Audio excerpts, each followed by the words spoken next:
आज हम टॉपिक करेंगे डीएनए फिंगरप्रिंटिंग।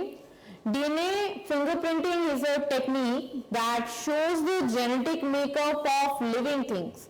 डीएनए फिंगरप्रिंटिंग एक ऐसी टेक्निक है जिसमें जो भी उसका टोटल जेनेटिक कॉन्स्टिट्यूशन होता है वो अलग अलग तरह से उसमें कैरेक्टर्स लेके आता है, genetic makeup of the living organism. हम इस डीएनए फिंगरप्रिंटिंग की टेक्निक से हर इंडिविजुअल की जेनेटिक मेकअप को पहचान सकते हैं, पता लगा सकते हैं। It is a method of finding the difference between the satellite DNA regions in the genome. जो टोटल कंटेंट पूरा का पूरा अमाउंट रहता है डीएनए का उस इंडिविजुअल में, that is called the genome. और उस जीनोम में सैटेलाइट डीएनए रहता है जो नॉन कोडिंग रीजन है उस जीनोम में, जो कोई भी अमाइनो एसिड को या प्रोटीन को ट्रांसक्राइब या ट्रांसलेट नहीं करेगा। Satellite DNA consists of very large arrays, that is a sequence of randomly repeating non-coding DNA। उस जीनोम में कुछ ऐसे पार्ट हैं डीएनए के जो नॉन कोडिंग सीक्वेंस को रिप्रेजेंट करते हैं और वो सैटेलाइट डीएनए है। सैटेलाइट डीएनए की लेंथ वेरी करती है। सैटेलाइट डीएनए माइक्रो और मिनी सैटेलाइट होता है। अब बात करते हैं जो जीनोम है और सैटेलाइट डीएनए में क्या डिफरेंस है। सैटेलाइट डीएनए सिर्फ नॉन कोडिंग रीजन है जिसको जंक डीएनए बोलेंगे, जबकि जीनोम जो है उसमें कोडिंग रीजन्स भी आ रहे हैं और नॉन कोडिंग रीजन्स भी आ रहे हैं। यहां पे जीनोम जो है that includes both the genes, that is a coding genes जो हमने पढ़ा था ट्रांसलेशन के केस में, कोडिंग रीजन्स जो है वो ट्रांसलेट करता है और पॉलीपेप्टाइड चेन और प्रोटीन को जो है वो सिंथेसाइज करेगा। जबकि नॉन कोडिंग रीजन जो होता है वो नॉन कोडिंग रीजन जो है वो एक जंक डीएनए है, वो या तो जीन की रेगुलेशन मीन स्ट्रक्चर जीन्स की रेगुलेशन में हेल्प करेगा या फिर वो एज ए जंक डीएनए की फॉर्म में सेल में प्रेजेंट रहेगा। अब बात करते हैं कि organelles, that is the mitochondria and the chloroplast। Mitochondria और क्लोरोप्लास्ट के पास भी अपना जेनेटिक मटेरियल प्रेजेंट होता है तो वो भी जीनोम में काउंट करेंगे। तो यहाँ पे मतलब जीनोम एक्चुअल में नॉन कोडिंग और कोडिंग रीजन, चाहे वो माइटोकॉन्ड्रिया का डीएनए हो, चाहे क्लोरोप्लास्ट का डीएनए हो या फिर न्यूक्लियस का डीएनए हो। स्टडी जब हम जीनोम की स्टडी करते हैं तो उसको बोलते हैं जीनोमिक्स। अब बात करते हैं VNTR। VNTR is the variable number tandem repeats. It is a location in a genome। ये जीनोम के ऊपर VNTR प्रेजेंट होते हैं। ये एक शॉर्ट न्यूक्लियोटाइड की सीक्वेंस रहती है जो टेंडमली अरेंज्ड होते हैं, मींस रिपीट, फिर बीच में कोई और कोडिंग पार्ट आता है, फिर उसके बाद रिपीट हो रही है सेम सीक्वेंस, या साथ साथ में कॉन्टिन्यूटी मैनर में भी कुछ न्यूक्लियोटाइड्स रिपीट हो रहे हैं, तो दैट इज द VNTR। और ये VNTR हर इंडिविजुअल में अलग अलग नंबर में प्रेजेंट होंगे। नंबर ऑफ टाइम्स वो रिपीट हो रहे हैं, किसी में 6 टाइम रिपीट हो रही है कोई 10 न्यूक्लियोटाइड की सीक्वेंस, और किसी अदर इंडिविजुअल में वो 11 टाइम हो रही है, 12 टाइम वो सीक्वेंस रिपीट हो रही है। तो that produces the variation in that individuals, जो उसको दूसरे से अलग बना रहा है। तो वेरिएशंस आती हैं VNTR के डिफरेंस की वजह से, जिससे हम कोई भी इंडिविजुअल सिर्फ आइडेंटिकल मोनोजाइगोटिक ट्विंस को छोड़ के जो बाकी सभी इंडिविजुअल्स हैं उनमें वेरिएशंस प्रेजेंट होती हैं, उनमें VNTR वेरी करते हैं। अब जैसे यहाँ पे एक सीक्वेंस दिखाई गई है, यहाँ पे इंडिविजुअल 1 है, यहाँ पे कुछ सीक्वेंस दिखाई गई है न्यूक्लियोटाइड्स की, ये है 10 न्यूक्लियोटाइड्स, 10 न्यूक्लियोटाइड्स दिखाए हैं। ये 10 न्यूक्लियोटाइड्स जो है यहाँ पे 10 न्यूक्लियोटाइड्स ये फिर रिपीट हो रही हैं, सेम न्यूक्लियोटाइड्स, यहाँ पे ये 10 न्यूक्लियोटाइड फिर कॉन्टिन्यूटी में रिपीट हुए हैं, फिर उसके बाद फिर से रिपीट हो रहे हैं, बट सम टाइम इनके बीच में कोई और सीक्वेंस आ जाती है जो इसकी तरह नहीं होगी, तो जैसे कंजक्शंस होते हैं, तो यानी कि कुछ VNTR रिपीट होते हैं पर कुछ अनदर सीक्वेंस उनको इंटरप्ट करती है, डिस्ट्रक्टिव सीक्वेंस रहेगी, तो दैट इज ऑल्सो VNTR। तो यहाँ पे इंडिविजुअल 1 में ये सीक्वेंस रिपीट हो रही है 6 टाइम्स, 1 2 3 4 5 एंड 6 टाइम, और फिर कोई अलग सीक्वेंस आ जा रही है। यहाँ पे आप देखिए ये सीक्वेंस इससे मैच नहीं कर रही है, ये कोई अलग सीक्वेंस आ गई न्यूक्लियोटाइड की, तो ये VNTR किसी क्रोमोसोम के ऊपर प्रेजेंट है, और ये VNTR 6 टाइम रिपीट हो रहा है किसी एक इंडिविजुअल में, सेम क्रोमोसोम पे। वहीं पे सेम क्रोमोसोम किसी अनदर इंडिविजुअल का, वहां पे वो VNTR रिपीट हो रही है, वो सीक्वेंस रिपीट हो रही है 8 टाइम्स। यहाँ पे आप देख सकते हैं सेम सीक्वेंस रिपीट हो रही है दूसरे इंडिविजुअल में 8 टाइम्स, तो ये रिपीट हो रही है और इन्हीं की वजह से उस इंडिविजुअल में, उन दो इंडिविजुअल्स में वेरिएशंस जो हैं वो आएंगी। अब बात करते हैं कि जो मिनी सैटेलाइट है, सैटेलाइट डीएनए माइक्रो और मिनी बताया, मिनी सैटेलाइट जो है उसमें जो रिपीट सीक्वेंस होती है न्यूक्लियोटाइड्स की, ये देखिए जैसे यहाँ पे 10 न्यूक्लियोटाइड्स बताए हैं, ये 10 न्यूक्लियोटाइड्स 6 टाइम रिपीट हो रहे हैं, दूसरे इंडिविजुअल में यही 10 न्यूक्लियोटाइड्स जो है वो 8 टाइम रिपीट हो रहे हैं। ऐसे ही कोई और इंडिविजुअल आता है, हो सकता है उस इंडिविजुअल में ये VNTR ये जो मिनी सैटेलाइट डीएनए है, ये हो सकता है कि उसमें इससे ज्यादा या इससे कम नंबर में रिपीट हो, तो इसका सीक्वेंस जो है ये रिपीट हो सकते हैं। देखिए जैसे यहाँ पे 6 टाइम बताया है, तो इसकी रेंज स्टार्ट होती है 5 टाइम्स रिपीट हो सकते हैं, 50 टाइम्स तक जा सकते हैं। तो इन सीक्वेंस को रिपीट हो रहा है किसी डीएनए के ऊपर, किसी जीन के ऊपर, किसी क्रोमोसोम के ऊपर, हर इंडिविजुअल में वेरी करता है, और वेरी करने की वजह से ही उसमें वेरिएशंस या चेंजेस या बदलाव आते हैं जो उसको दूसरे इंडिविजुअल से अलग करते हैं। अब बोला है number of repeats differ between 2 different individuals. जो नंबर ऑफ रिपीट्स है जैसे यहाँ पे बताया है, बट क्या चीज आप सेम देख रहे हैं, जो but the repeating sequence does not. Repeating sequence मतलब जो 10 न्यूक्लियोटाइड इंडिविजुअल 2 में है वही 10 न्यूक्लियोटाइड्स इंडिविजुअल 1 में, वो न्यूक्लियोटाइड में चेंज नहीं आ रहा। चेंज किसमें आ रहा है, रिपीट्स कितने टाइम हो रहे हैं, वो 10 न्यूक्लियोटाइड्स इंडिविजुअल 1 में 6 टाइम रिपीट हो रही है, जबकि इंडिविजुअल 2 में ये 8 टाइम रिपीट हो रहा है। सीक्वेंस वही रहेगी।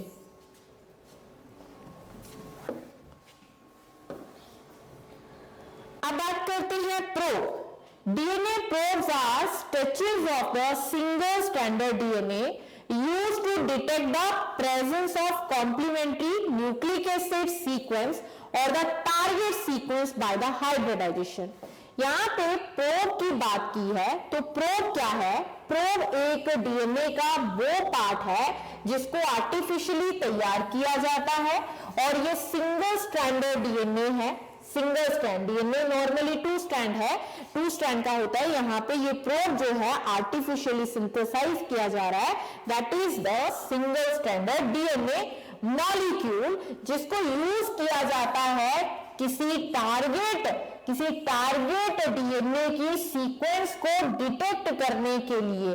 क्योंकि जो प्रोब होगा उस प्रोब में हम कोई लेबल रेडियो आइसोटोप जब डालेंगे, तो वो रेडियो आइसोटोप जो है वो इजीली उस टारगेट सीक्वेंस को डिटेक्ट कैसे करेगा।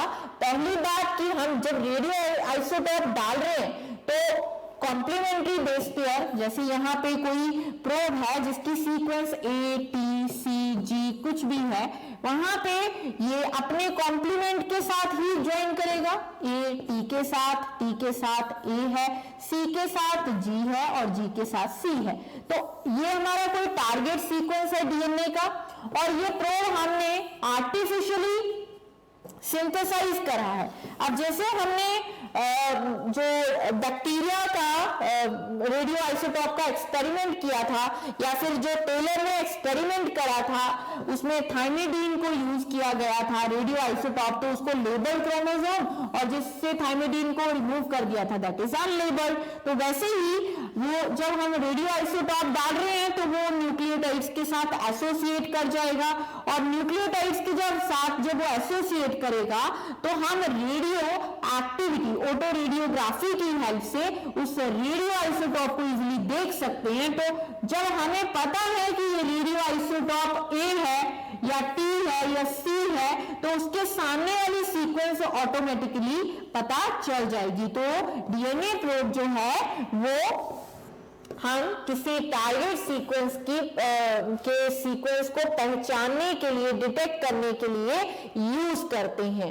और रेडियो आइसोटॉप वाला प्रोब जब किसी टारगेट सीक्वेंस के साथ जाके बाइंड कर जाएगा तो उससे पहले हमें क्या करना है कि जो टारगेट डीएनए है वो भी सिंगल स्ट्रैंडेड होना चाहिए, जिसको हम पढ़ेंगे कि किस मेथड से हम उसको सिंगल स्ट्रैंडेड बना रहे हैं, तभी वो हाइब्रिडाइज्ड कर पाएगा डीएनए प्रोब उस कॉम्प्लीमेंट्री सीक्वेंस के साथ। अगर वो डबल डीएनए होगा, डबल स्टैंडर्ड होगा तो वो कैसे उसके साथ जोड़ पाएगा।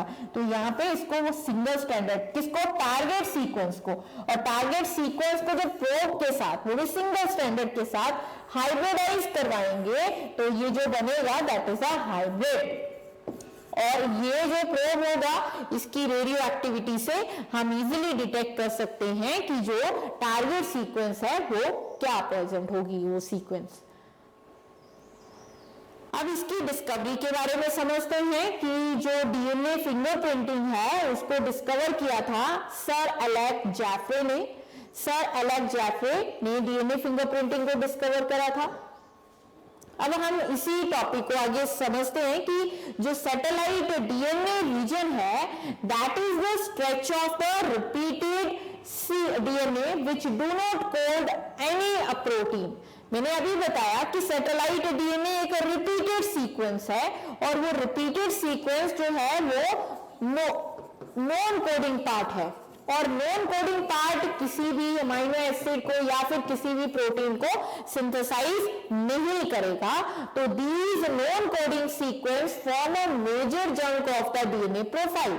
हर इंडिविजुअल में उस जंक डीएनए प्रोफाइल का नंबर सीक्वेंस जो है वो नंबर जो है वो वेरी करता है। किसी में वो सीक्वेंस 8 टाइम, किसी में 6 टाइम, जैसे पीछे पढ़ा हमने, तो ये वेरी करेगा नंबर उन सीक्वेंस का, जिससे आप किसी भी ऑर्गेनिज्म का डीएनए प्रोफाइल से ये चीज बता सकते हो कि कौन सा इंडिविजुअल जो है उसमें वीएनटीआर कितने टाइम रिपीट हो रहा है, जो उसमें हर इंडिविजुअल में पॉलीमॉर्फिज्म दिखाता है दूसरे इंडिविजुअल से। पॉलीमॉर्फिज्म मतलब एक अलग अलग टाइप की पहचान जो है वो इसी वीएनटीआर यानी जंक डीएनए की वजह से होती है, जिसको हम डीएनए फिंगरप्रिंटिंग की हेल्प से डिटेक्ट कर सकते हैं। अब हम बात करते हैं कि कौन से स्टेप डीएनए फिंगरप्रिंटिंग करने के लिए यूज किए जाते हैं। एलेक जैफ्रे ने फर्स्ट टाइम इस टेक्निक को डेवलप किया था, जिससे डीएनए फिंगरप्रिंटिंग सैटेलाइट डीएनए के बारे में बताया, जिसको हम वीएनटीआर बोलते हैं, that is variable number of tandem repeats. और उसको प्रोब के साथ जब रिपीट किया गया, प्रोब के साथ जब हाइब्रिडाइज किया गया तो उससे ये एनालाइज किया गया कि which type of sequence present in that genome. अब यहाँ पे सबसे पहले आइसोलेट करते हैं डीएनए को। हमें डीएनए की सीक्वेंस को पहचानना है, उसको डिटेक्ट करना है, तो हमें सिर्फ डीएनए को आइसोलेट करना है। तो डीएनए को आइसोलेट करने के लिए सेल्स लेंगे, पहले सैंपल लेंगे और फिर उससे डीएनए को एक्सट्रैक्ट किया जाएगा। Digesting the DNA with the help of restriction enzymes. फिर उसके बाद डीएनए को फ्रेगमेंट्स में चेंज करने के लिए रिस्ट्रिक्शन एंजाइम की हेल्प लेंगे। रिस्ट्रिक्शन एंजाइम इस डबल स्टैंडर्ड डीएनए को सिंगल स्ट्रैंड में चेंज कर देगा, उसको कट कर देगा, सेपरेट हो जाएंगे डीएनए के स्ट्रैंड, ठीक है। और डीएनए के स्ट्रैंड जब फ्रेगमेंट्स में चेंज हो गए, इलेक्ट्रोफोरेसिस की हेल्प से डीएनए फ्रेगमेंट्स जो है वो सेपरेट होंगे। जो लेंथ में बड़े होंगे वो ज्यादा दूर ट्रैवल नहीं करेंगे इलेक्ट्रोफोरेसिस में, जो हम आगे पढ़ेंगे स्टेप में, और जो स्मॉल लेंथ के होंगे वो ट्रैवल करेंगे। तो इससे क्या हुआ, रिस्ट्रिक्शन एंजाइम की हेल्प से और इलेक्ट्रोफोरेसिस की हेल्प से डीएनए स्ट्रैंड सेपरेट हो गए, और सेपरेट होने के बाद उसको ब्लॉटिंग पेपर पे ब्लॉटिंग करा जाता है, सदन ब्लॉटिंग, जिससे सेपरेट होते हैं फ्रेगमेंट। डबल स्टैंडर्ड जो है वो उसको सिंगल स्टैंडर्ड में चेंज कर देगा, और फिर उसके बाद उसको नायलॉन शीट पे प्लेस करेंगे, और प्लेस करने के बाद बाद उसको हम प्रोब के साथ ट्रीट करेंगे, जो एक लेबल प्रोब होगा, और फिर उस मेथड को बोलेंगे हाइब्रिडाइजेशन, और आफ्टर द हाइब्रिडाइजेशन उस हाइब्रिड फ्रेगमेंट को एनालाइज किया जाएगा ऑटो रेडियोग्राफी की हेल्प से। तो जो रेडियो एक्टिव आइसोटोप होंगे वो ऑटो रेडियोग्राफी की हेल्प से इजीली डिटेक्ट हो जाएंगे, और टारगेट सीक्वेंस जो है वो हम इस स्टेप की हेल्प से देख पाएंगे। अब देखिए यहाँ पे जो फर्स्ट स्टेप है, यहाँ पे एक सैंपल बताया गया है। आप सैंपल के लिए ब्लड, हेयर, स्किन और कोई भी अदर पार्ट जो है बॉडी का ले सकते हैं, जिससे डीएनए को आइसोलेट करेंगे। डीएनए ही चाहिए हमें, सेल्स के अदर कंपोनेंट से कोई मतलब नहीं है, हमें सिर्फ डीएनए चाहिए। तो अदर एंजाइम्स ऐड करते हैं जो सेल के अदर कंपोनेंट्स को डाइजेस्ट करेंगी, और डीएनए उससे अलग कर दिया जाएगा। तो that is the isolation of DNA. Second step is the digestion of DNA by the restriction endonuclease enzyme. अब सेकेंड स्टेप में डीएनए को रिस्ट्रिक्शन एंजाइम की हेल्प से, रिस्ट्रिक्शन एंडोन्यूक्लियस एंजाइम की हेल्प से डाइजेस्ट करवाएंगे, जिससे क्या होगा, डीएनए जो है वो कट हो जाएगा। ये रिस्ट्रिक्शन एंजाइम डीएनए को फ्रेगमेंट्स में कट कर देगा। रिस्ट्रिक्शन एंजाइम टू टाइप्स की होती है, एक्सोन्यूक्लियसेस एंड एंडोन्यूक्लियसेस। तो यहाँ पर रिस्ट्रिक्शन एंजाइम डीएनए को स्पेसिफिक साइट पे कट करती हैं। Each restriction enzyme cut the DNA at the specific base sequence. जैसे यहाँ पे ये सीक्वेंस दिखाई गई है, guanine, adenine, adenine, thymine, thymine and cytosine. वहीं पे इसके कॉम्प्लीमेंट्री बेस पेयर आप देख रहे हैं, ये डीएनए का डबल स्ट्रैंड है। यहाँ पे रिस्ट्रिक्शन एंजाइम जी और ए के बीच में ही कट करती है। तो यहाँ पे ए और ए के बीच में ये एंजाइम एक्ट नहीं करेगी, तभी तो यहाँ पे लिखा है कि each restriction enzyme cut the DNA at the specific base sequence. तो जी और ए के बीच में कट करेगी। वहीं पे जो नीचे वाला स्ट्रैंड है उसमें जी ए यहाँ पे प्रेजेंट है, तो यहाँ पे एक्ट कर रही है कौन सी एंजाइम, रिस्ट्रिक्शन एंजाइम। ये एंजाइम जब कट करेगी तो ये कुछ इस हद तक बन जाएगा, ए टी टी सी, वहीं पे नीचे वाला जो रहेगा सी टी टी ए और ए।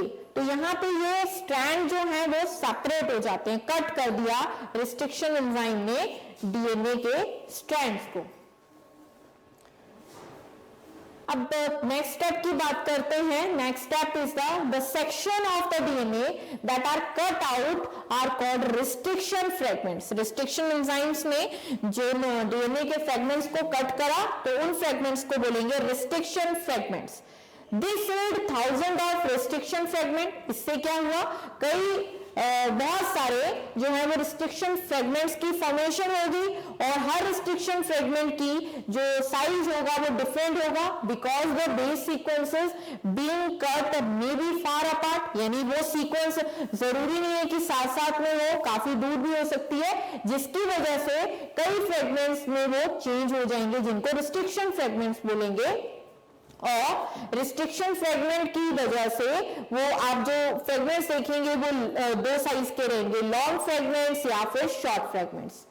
जहां पे कॉमनली हम रिस्ट्रिक्शन एंजाइम यूज करते हैं डीएनए के स्ट्रैंड को कट करने के लिए, that is the restriction enzyme. यहाँ पे रिस्ट्रिक्शन एंजाइम के एग्जांपल दिए हैं जो उस डीएनए के फ्रेगमेंट को स्पेसिफिक साइट पे कट करेंगे। Reaction mixture is incubated overnight at the 37 degree Celsius. उस रिएक्शन मिक्सचर को इंक्यूबेट किया जाता है, हीट पीरियड में रखा जाता है overnight at the temperature 37 degree Celsius. अब उसके बाद है इलेक्ट्रोफोरेसिस। इलेक्ट्रोफोरेसिस क्या करता है, लॉन्ग और शॉर्ट फ्रेगमेंट्स को सेपरेट करेगा। Fragments are separated on the basis of their size using the process that is called the gel electrophoresis। यहाँ पे आप देख सकते हैं that electrophoresis जिसमें जो जेल यूज कर रहे हैं that is the agarose gel। अब यहाँ पे आप एक प्लेट देख रहे हैं जिसके ऊपर एग्रोस जेल डाला गया है और इलेक्ट्रोड्स को दो ऑपोजिट एंड्स पे ज्वाइन करा गया है। पावर सोर्स है यहाँ पे कैथोड और यहाँ पे एनोड। अब ये जो फ्रेगमेंट्स हैं डीएनए के फ्रेगमेंट्स हैं, इनको इन बेल्स में डाला जाता है। डीएनए ऑफ डिफरेंट साइज उसको उन बेल्स में पोर कर दिया। अब क्या होगा, जैसे ही यहाँ पे पावर सोर्स दिया जा रहा है तो डीएनए के फ्रेगमेंट्स जो हैं वो पॉजिटिवली चार्ज, नेगेटिवली चार्ज, यहाँ पे नेगेटिवली चार्ज होते हैं, जिसकी वजह से वो ऑपोजिट पोल्स की तरफ ऑपोजिट चार्ज की वजह से अट्रैक्ट होंगे और सेपरेशन होती जाएगी long and short DNA fragments की। DNA fragments are ejected into the wells, these are the wells, और उसको इजेक्ट जब करेंगे, इसमें डालेंगे फ्रेगमेंट्स को, तो वो वेल्स में इलेक्ट्रिक करंट जब उसमें अप्लाई किया जाएगा तो उसकी वजह से डीएनए फ्रेगमेंट्स की सेपरेशन स्टार्ट हो जाएगी। अब यहां पर मैंने बताया कि डीएनए जो है वो नेगेटिवली चार्ज्ड है, so it is attracted to the positive end of the gel. यहाँ पे ये एनोड रीजन, कैथोड रीजन, तो यहाँ पे ये पॉजिटिव की तरफ अट्रैक्ट होंगे। नेगेटिवली चार्ज कौन है, डीएनए, तो ये पॉजिटिवली चार्ज की तरफ अट्रैक्ट होगा। तो धीरे धीरे डीएनए के जो वेल्स में फ्रेगमेंट्स डाले थे वो धीरे धीरे ऑपोजिट चार्ज की तरफ अट्रैक्ट होंगे। तो shorter DNA fragment move faster, जो छोटे साइज के फ्रेगमेंट्स होंगे वो चार्ज की तरफ जल्दी मूव करेंगे as compare to longer fragments. इससे क्या होगा, डीएनए के साइज की वजह से, लॉन्ग और शॉर्ट फ्रेगमेंट्स की वजह से डीएनए के उन फ्रेगमेंट्स की सेपरेशन हो जाएगी। जो बहुत स्मॉल साइज के डीएनए फ्रेगमेंट है वो काफी फार मूव करेंगे, फास्टर मूव करेंगे और काफी दूर तक आएंगे, पॉजिटिव चार्ज की तरफ आ रहे हैं वो, और लॉन्ग साइज के जो है वो स्लो मूव कर रहे हैं तो वो काफी ज्यादा डिस्टेंस ट्रैवल नहीं करेंगे। इससे क्या हुआ कि जो रिस्ट्रिक्शन फ्रेगमेंट्स थे उनकी सेपरेशन हो गई, अलग हो गई लॉन्ग और शॉर्ट साइज के ऑन द बेसिस इस जेल इलेक्ट्रोफोरेसिस की हेल्प से। अब क्या करेंगे, transfer the DNA on the nylon या नाइट्रोसेलुलोज मेम्ब्रेन। अब वो जो सेपरेशन हुई है, अब उस सेपरेटेड डीएनए स्ट्रैंड्स को नायलॉन या नाइट्रोसेलुलोज मेम्ब्रेन पे ट्रांसफर करेंगे। DNA fragments are transferred to the nylon sheet by the placing the sheet on the gel। वो जो एग्रोस जेल था उसके ऊपर नायलॉन शीट को प्लेस करेंगे और प्लेस करने के बाद वो सॉक करेगा उसको और वो एब्जॉर्ब करेगा और उसको रख देंगे ओवरनाइट के लिए, सदन ब्लॉटिंग बोलते हैं इसको, और जिसकी हेल्प से क्या होगा, जो नायलॉन शीट होगी उसके ऊपर वो डीएनए फ्रेगमेंट जो है वो ट्रांसफर हो जाएंगे। यहाँ पे वॉटसन पेपर बताया है, उसको यूज करते हैं ताकि जो एग्रोस जेल यानी कि जो फ्रेगमेंट्स हैं वो इजीली ट्रांसफर हो सके नायलॉन शीट पे। एग्रोस जेल से वो डीएनए फ्रेगमेंट्स जो है वो नायलॉन शीट पे ट्रांसफर हो सके। अब है फिफ्थ स्टेप जिसमें probing means probe, label probe, radio active probe को ऐड कर रहे हैं।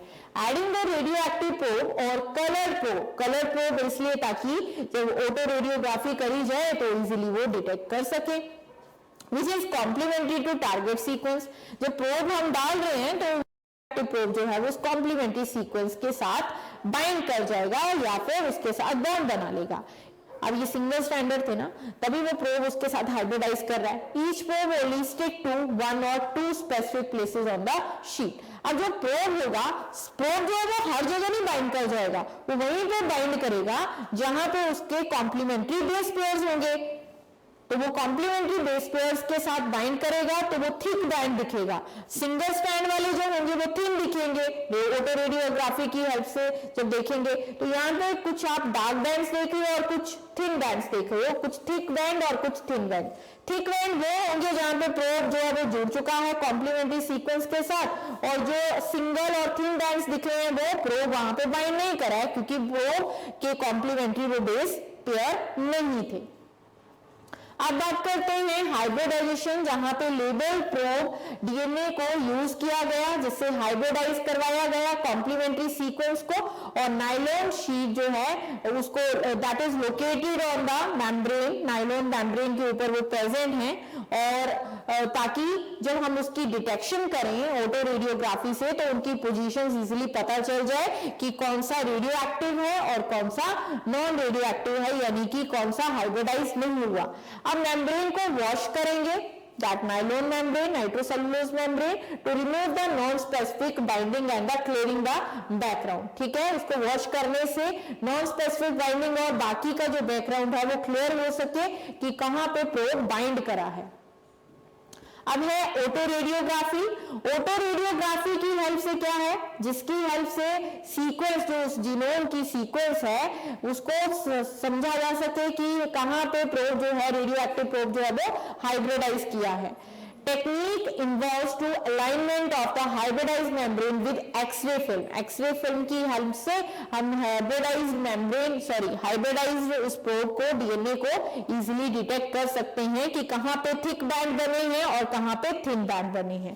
थिन बैंड मतलब जहां पे प्रोब बाइंड नहीं करा तो वो सिंगल स्ट्रैंडेड ही रह गया, और जहां पे थिक बैंड बने हैं तो वहां पे प्रोब उस कॉम्प्लीमेंट्री सीक्वेंस के साथ बाइंड कर चुका है, तो वो बैंड थिक दिखेगा।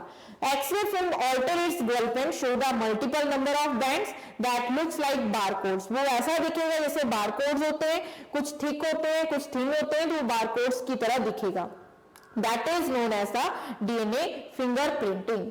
अब यहाँ पे डीएनए फिंगरप्रिंटिंग की एप्लीकेशन क्या है, interpretation of band patterns, analysis of band patterns of different individuals. एक तो हम किसी इंडिविजुअल को दूसरे इंडिविजुअल से अगर कंपेयर कर रहे हैं, उसका डीएनए पहचानने की कोशिश कर रहे हैं, तो जब हम डीएनए फिंगरप्रिंटिंग करेंगे तो हम इजीली डिटेक्शन कर सकते हैं, एनालाइज कर सकते हैं कि विच इंडिविजुअल इज अ वेरिएंट, मतलब कि वो इंडिविजुअल उस दूसरे इंडिविजुअल से कैसे वेरी कर रहा है, उसमें वो वेरिएशंस किस वजह से है। Comparison of the position of the bands, this is not the band, this is the bands. Comparison कर सकते हैं कि कितना, कौन से बैंड्स जो हैं उसके थिक हैं थिन है, इसके बेसिस पे हम उसकी वेरिएशंस पहचान सकते हैं। Computer software are also available for the analysis of DNA fingerprinting. आज के टाइम में कंप्यूटर सॉफ्टवेयर जो है उसके लिए, उस डीएनए फिंगरप्रिंटिंग की मतलब जो उसकी एनालिसिस की जा सकती है with the help of computer software. अब इसकी अनदर एप्लीकेशन जो है that is the diagnose the inherited disorders. इसकी हेल्प से हम उसकी एंसेस्ट्री, उसके हम पीछे का पेडिग्री जनरेशंस देख सकते हैं कि उसमें कोई डिसऑर्डर उसकी पिछली जनरेशंस को रहा है या आने वाली जनरेशन में कोई डिसऑर्डर पास हो सकता है कि नहीं हो सकता है। तो ये डीएनए फिंगरप्रिंटिंग जो है वो उसके डिसऑर्डर को डायग्नोज करने के लिए यूज किया जाता है। प्रीनेटल बर्थ से पहले या न्यू बेबी में वो डिसऑर्डर पास हो रहा है कि नहीं हो रहा है। डिसऑर्डर में इंक्लूड सिस्टिक फाइब्रोसिस। कुछ डिसऑर्डर्स जो हैं जेनेटिक हैं और कुछ डिसऑर्डर्स जो हैं वो एक्वायर्ड होते हैं। तो डिसऑर्डर्स जेनेटिक जो होंगे तो वो इजीली जो है वो डायग्नोज अगर हो सकते हैं तो उसकी ट्रीटमेंट करी जा सकती है। जैसे यहाँ पे कुछ डिसऑर्डर्स बताए हैं जिसको डीएनए फिंगरप्रिंटिंग से पहले डिटेक्ट किया जा सकता है, that is the cystic fibrosis, haemophilia, Huntington disease and other Alzheimer disease, sickle cell anaemia, thalassaemia and much more example of the chromosomal disorder and the genetic disorder जो DNA fingerprinting से diagnose किए जाते हैं। Crime cases को solve करने के लिए DNA fingerprinting करा जाता है। फॉरेंसिक साइंस लैब जो होती है वहां पे लीगली उसको यूज करते हैं कि जो क्राइम केस पे सैंपल मिला है उसको एनालाइज किया जाता है, उसके डीएनए प्रोफाइल को देखा जाता है और जो विक्टिम है या जिसकी डेथ हुई है या जिसका मर्डर हुआ है उसके साथ, उसके डीएनए प्रोफाइल के साथ कंपेयर किया जाता है। तो इससे डिटेक्शन होती है, क्राइम केसेस को सॉल्व किया जाता है। Chances of two people having exactly the same DNA profile is 30,000 million to 1। सिर्फ मैंने बताया मोनोजाइगोटिक ट्विंस हैं, उन्हीं का जो जेनेटिक मटेरियल डीएनए प्रोफाइल होगा आइडेंटिकल होगा, बाकी सभी इंडिविजुअल्स एक दूसरे से अलग होते हैं। तो यहाँ पे ये डीएनए फिंगरप्रिंटिंग की एप्लीकेशन थी और कई केसेस में डीएनए फिंगरप्रिंटिंग को यूज करते हैं। Thank you.